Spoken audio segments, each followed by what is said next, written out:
Hey guys, how's it going? I'm John. Welcome back to my channel where we talk about personal finance, investing, credit cards, everything of that sort. Today we're going to be asking a very simple but important question, which is how much should you spend on rent? There are a couple different schools of thought on this. It used to be 30% was the number to shoot for, 30% of your gross annual income. Nowadays you see it closer to 25% as the number that's recommended. Once again, of your gross annual income. I recommend aiming for an even lower target if you can. I like to shoot for 25% of my net income. So in other words, what am I taking home, my take-home pay from work after taxes in 1 week? Can I pay my rent with that? If you can get to that mark, you are going to have so much more flexibility in the rest of your budget. You're going to have more money for saving, investing, but also things like just being able to go to a cafe. You know, I used to be, someone who had to count my pennies, and I couldn't go out all the time, and I couldn't go out to dinner with friends all the time, and I couldn't invest, I couldn't save. And so if you can hit these numbers, the lower the better, it's really going to free up the rest of your budget, which is why these are such an important thing to consider. Now, the big thing that a lot of people are going to be thinking about right now when they listen to these numbers is, one, I don't make enough money to be able to afford rent with only 25% of my income, or two, if I took 25% of my income, I'd have to move to a worse place. And these are both realities, okay? I've been in both of these situations. Now, I spent many years working random odd jobs, both part-time, hourly wages, all that kind of stuff, so I get it. There are going to be situations where you just can't set aside 25% and find a room to rent anywhere, let alone a whole apartment to yourself. So in these situations, it's okay?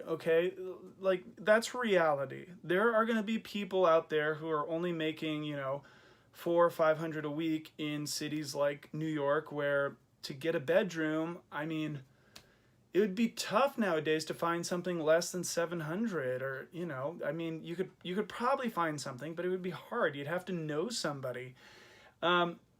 So in these circumstances, you are going to be paying a higher percentage of your income. Now, if you find yourself in this situation, I think it's important to recognize it, take ownership of it, and figure out a plan, okay? So if your rent is already as low as it can be, there's only one way to change things, and that is to increase your income. And as you increase your income, if your rent stays the same, it's going to lower that percentage. And hopefully you can just stay where you're at apartment-wise until you hit that 25%, or whatever percentage you're shooting for. Now, when it comes to income, a lot of people feel like there's no hope, it's tough, and I totally acknowledge that it can really suck out there. That's a huge reality that I acknowledge. But I'm going to use the service industry as an example because unfortunately I know it very well.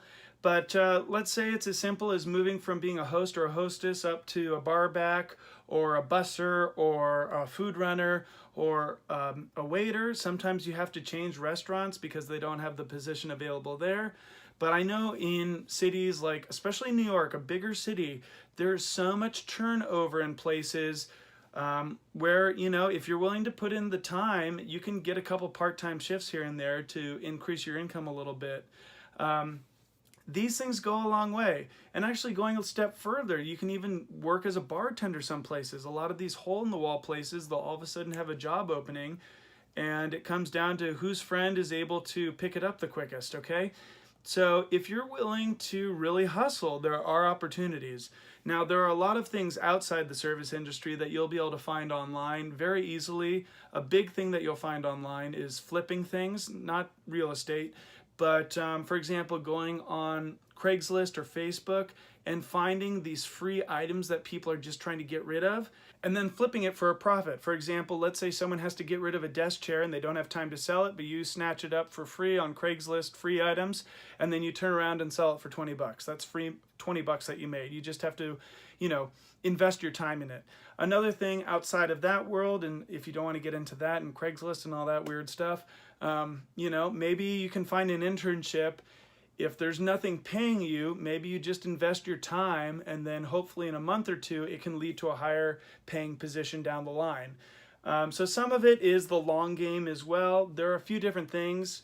Obviously, if you go on the internet, you're going to find a million options, but it really comes down to the choice of, are you going to invest your free time in figuring out how to change your income or not, okay?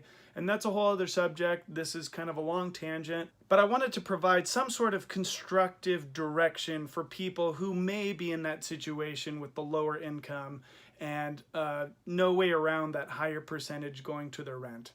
Now, if you're someone in the other scenario that I mentioned earlier, which is you have enough income, but that percentage is pretty high because you have a certain standard of living and you don't want to lower it and pay less of your income for a lesser apartment. And this really just comes down to a choice. You really just have to sit down and make it part of your full financial plan and just say, okay, how much could I be saving? How much could I be putting towards investing? How much could I be putting towards travel or going out more or having fun experiences with my friends? You know, it's all a puzzle and you have to make that decision for yourself. But, you know, I can only speak for myself when I say if you can get it down to that 25%, it's going to open a lot of things for you. So once again, this is just my opinion. This is what's worked for me. I hope you guys got something from it. I'd be really interested to hear what you think. If you think I'm totally wrong, if you think I'm onto something, or if you just have any other questions about this, please feel free to comment down below. I'd love to hear from you guys. As usual, please go ahead, if you haven't already, subscribe, ring the bell so you're notified of my future videos, and please feel free to like the video. All right, thanks so much, guys. Take care.